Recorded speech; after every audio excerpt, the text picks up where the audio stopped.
justamente uno de los sectores más importantes en nuestro país es la salud y también cuál será su transformación para los siguientes años. Y justamente, bueno, pues en este sentido, ¿qué va a ser de la salud en el próximo sexenio?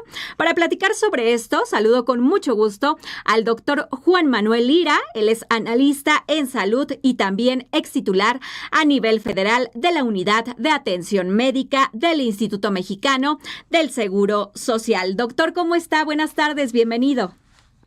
Buenas tardes, Bianca. Encantado y un saludo a todo el auditorio de La Octava. Gracias, muchas gracias por estar con nosotros. Bueno, pues cuéntenos, hablemos acerca de este sector, en el que usted es tan especializado.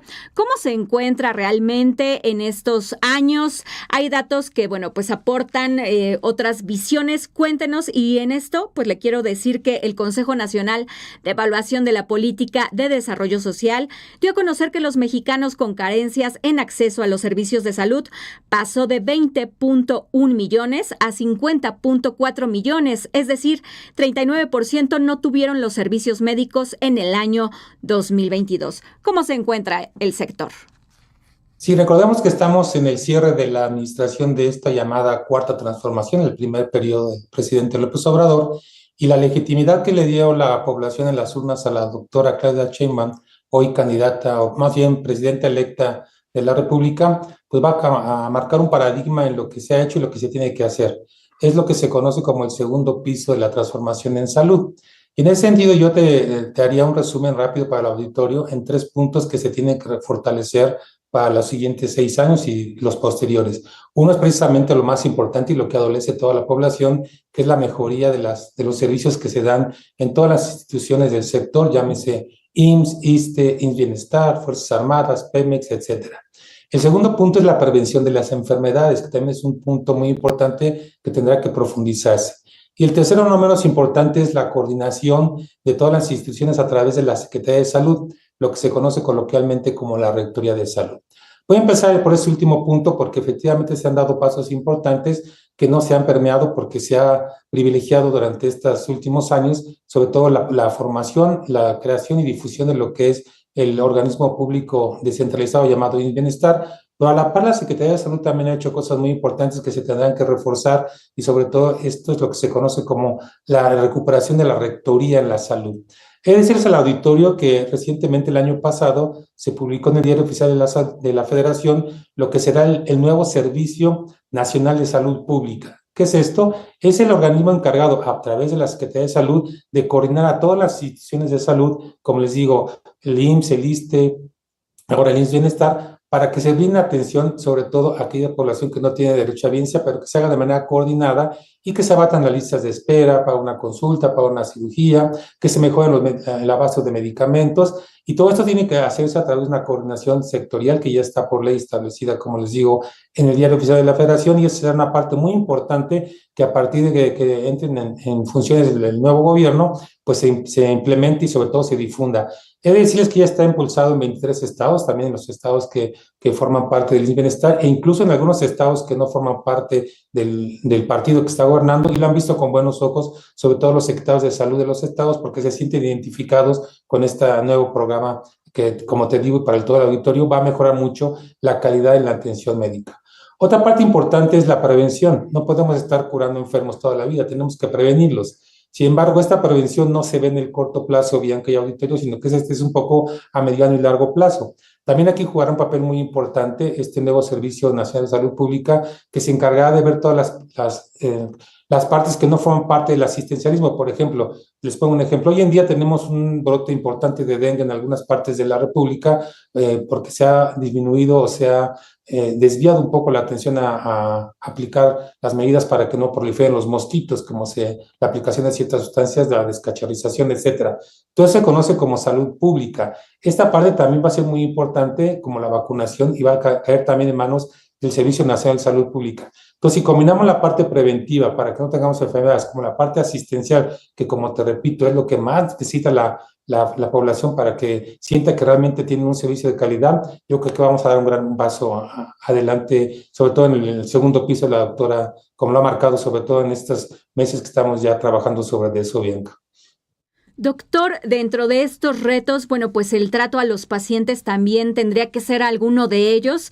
Y es que, bueno, pues hemos escuchado infinidad de historias en el que, bueno, pues el trato a los pacientes todavía es un paso que no debe de dejar de seguirse. Sí, si queremos nosotros resolver algo, tenemos que reconocer primero los errores. Y sí, he de Claro. decirles aquí a todo el auditorio que desafortunadamente durante este sexenio, tanto el Instituto Mexicano del Seguro Social como el ISSSTE fueron las instituciones públicas de salud que más quejas tuvieron ante la Comisión Nacional de Derechos Humanos. Y como tú bien lo dices, la mayoría de las quejas fue por malos tratos de todo el personal de salud. Es una parte que tenemos que impulsar muy fuertemente. Para eso, precisamente, la doctora Claudia Sheinbaum ha mencionado en muchas de sus entrevistas el famoso humanismo mexicano, que es no dejar atrás a nadie. Ese humanismo aplicado al tema de la salud sí va a requerir precisamente mejorar la calidad de la atención, el trato, el buen trato desde el personal que recibe al paciente en la puerta, como puede ser el personal de vigilancia, la persona que te da la cita, la persona que te pasa con el médico, las enfermeras, los médicos en sí. Esto no es porque queramos defender a nadie, pero está un poco magnificado por el tema de que hay saturación de servicios y los médicos ponen su mejor esfuerzo como las enfermeras, pues desafortunadamente están sobresaturados. Por eso esta integración de todo el sector salud a través de la Secretaría de Salud que va a recobrar su rectoría va a hacer que se equilibren las fuerzas en aquellos hospitales que tengan un poco de espacio, aunque no sean derechohabientes, pongo el ejemplo del IMSS o del ISSSTE, puedan atenderse ahí de manera rápida y eso lo vamos a lograr a través de una cuestión que se llama Centros Coordinadores de Salud para el Bienestar. Repito, Centros Coordinadores de Salud para el Bienestar, en los cuales se va a encargar, para que la gente entienda, aunque no es el concepto, como un gran call center, donde el paciente, el médico que envía a su paciente a una cita, y para que estemos evitando que vaya el paciente de peregrinar en peregrinar al hospital, este Secosavi se va a encargar de buscar el hospital más cercano, aunque no sea de su derechohabiente, y le dará la cita lo más pronto posible, y de esa manera también podemos abatir este tema del trato, que es un tema que aqueja desde no solamente esa administración, sino de muchas antes, Bianca. ¿Qué se podría hacer, doctor, en el tema de pues la falta de estudiantes de medicina? En estos años hemos visto cómo el presidente Andrés Manuel López Obrador, bueno, pues ha traído a doctores, se han contratado doctores de otros países, entre ellos de Cuba, y es que también hay que recordar que aquí en México, bueno, pues estudiar medicina es una de las carreras más costosas. ¿Qué se podría hacer en este punto, doctor? Si en esta parte de decirte que se ha trabajado mucho en esta administración, qué bueno que haces la pregunta, porque siempre necesitamos el recurso humano. No es necesario que tengamos hospitales, o no es suficiente más bien, si no tenemos el recurso humano, médicos, enfermeras. Y en esta administración se pusieron en marcha las universidades del bienestar. Y no debe decir al auditorio que ya en esta salió la primera generación de enfermeras, porque estudian solamente 4 años. Ya tenemos un gran número de enfermeras para abatir este rezago que tenemos ya importante en enfermeras.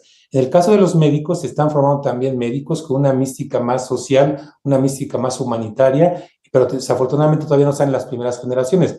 Si partimos de ese hecho de la formación del recurso humano, que tiene que hacerse de una manera más abundante que lo que se hacía en los gobiernos neoliberales, porque tenían una corte más mercantilista de ver la salud como una mercancía, yo creo que se va a avanzar. Se tienen que ir formando más médicos, por supuesto, pero eso no se forman en 1 o 2 años, sobre todo los especialistas que tienen que cursar sus 7 años de la carrera, más los 2 o 3 años de la especialidad. En ese sentido, también en el caso del Seguro Social como del ISSSTE, se han formado en esta administración un número muy importante de médicos especialistas para suplir estas deficiencias.